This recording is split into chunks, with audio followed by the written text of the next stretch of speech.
So everybody, I just got out of watching Mission Impossible 6 Fallout, and before we talk about the movie itself, I just want to talk about a trend in film that's been going on for quite a while, years now, so it's not really anything new, but whenever I notice it, it irritates me, and that's what this channel is for.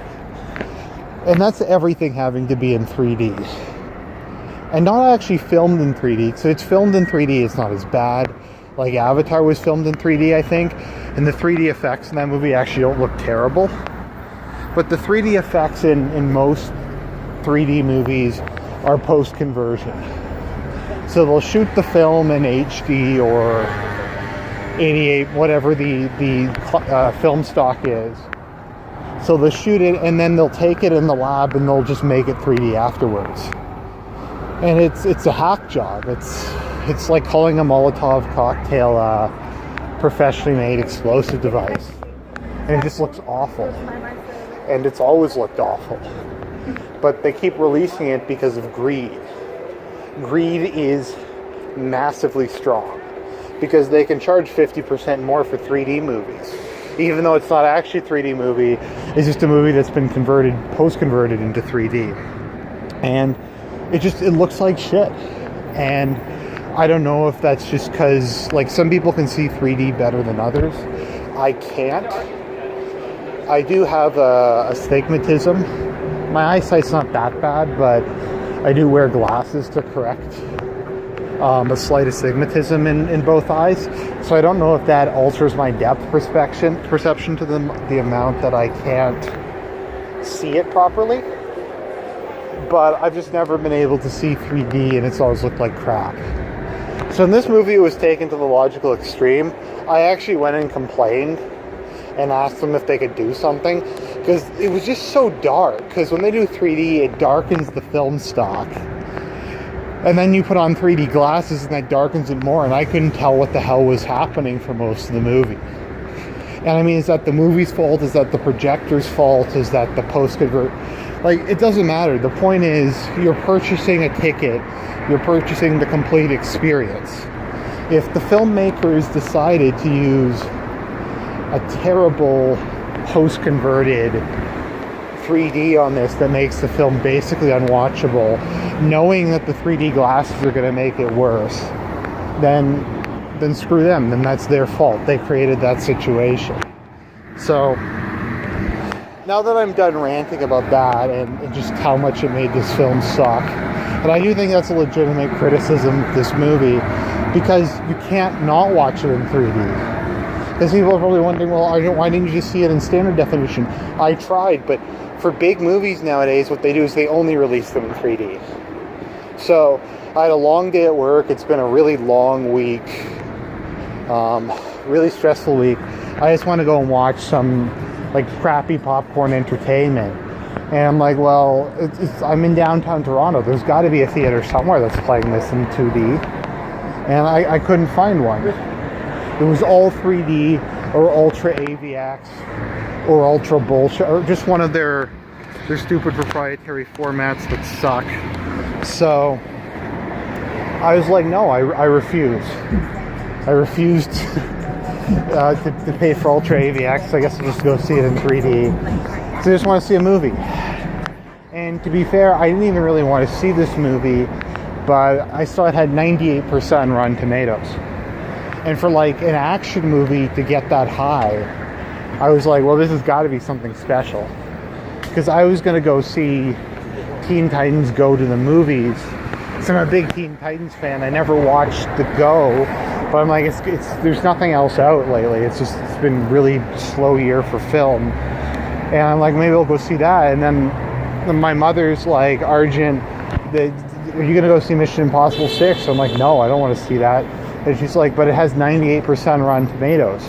I'm like, for an action movie to get that high, it's got to be. So I went and saw it. So the movie itself, let's get out of the way with the positives. Rebecca Ferguson is a super QT. That feel when no undercover British spy GF, why even live? I find with Anglo women, they're normally, I mean, not Anglo women in the colonies, but Anglo women in Britain, they're either exceedingly beautiful or hideous. There's not really a middle ground, I find. Like, the most beautiful women in the world are from England, but a lot of them are just really hideous. That could be a lot of things. I'm sure it's gotten worse over time, as it has everywhere, with just Britain's been harder hit by obesity and tattoos and that kind of thing than a lot of the rest of Europe has. But I digress. So that was pretty good. The rest of the movie, though, was lame and forgettable. As I was watching it, they were referencing things that happened to the previous Mission Impossible films. So I've seen 3, 4, 5, and I guess this is 6, but I can't remember a single thing from any of the previous movies beyond the fact that Tom Cruise was in them, and I think Katie Holmes was in 2 of them. And that's all I can remember. I think Paula Patton's boobs were in one of them. And like, I can't remember anything about these movies because they're literally just the most generic, boring schlop possible. And that's what I got when I went to this movie. It was just, I'm just trying to struggle how to even like describe what happened, because like nothing happened. It was just a series of lame stunts that they thought were over the top. But if you want to do like over the top stunts, I kind of feel like the bar has been set so high by Fast and the Furious with some of the crap they got away, particularly in Furious 6. I think I forget if it was Furious 6 or Furious 7, where they were like doing that thing in the Dubai hotel where they were jumping from floor to floor in the cars, or like that amazing chase scene on the side of the mountain.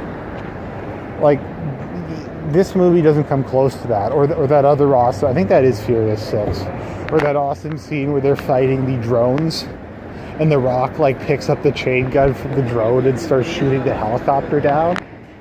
Like, that stuff's awesome, and this movie didn't have anything nearly that cool. It had like some overly complicated plot that, like, I guess I could follow it, but it wasn't like, why do I care? Ethan Hunt is like, well, he is Jack Ryan. He just has no personality. He just is generic action movie protagonist. I mean, let's be honest, this film franchise is basically just carried because of the fact that Tom Cruise is famous and that people tend to like him. But like, even his attempt at a charismatic performance can't save this film. And I know I'm not really saying anything that specific or like talking, because there was some really shitty political message in where, like, apparently the main villain of the series was in this film, but I don't really remember anything, even though I've seen the other movies, because that's how forgettable they are. Like, you've seen me, I'll start talking about just random stuff from cartoon shows I saw as a kid, or like movies I saw 20 years ago. But this film franchise is so forgettable. They're going to keep pumping them out.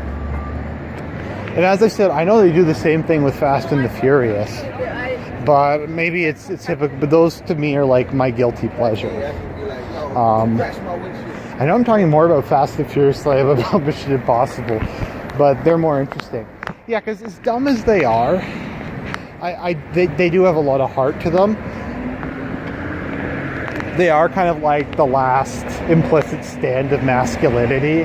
It's like big manly men driving around in fast cars with hot women, blowing stuff up, fighting bad guys, saving the world. Dom has like his whole patriarch thing going, that he's the one who's going to protect the family. He's going to kick the ass of anyone who fucks with them. And just these Mission Impossible films don't have that. I can't think of really a single thing to say about this film, other than Tom Cruise kind of phones it in, Rebecca Ferguson's a QT, and Vin Rames is getting really old. So that is my horrible review of this movie. I apologize for wasting your time, but I felt I had to review it. It was one of the biggest releases of this year, and I need that the views to pay my bills.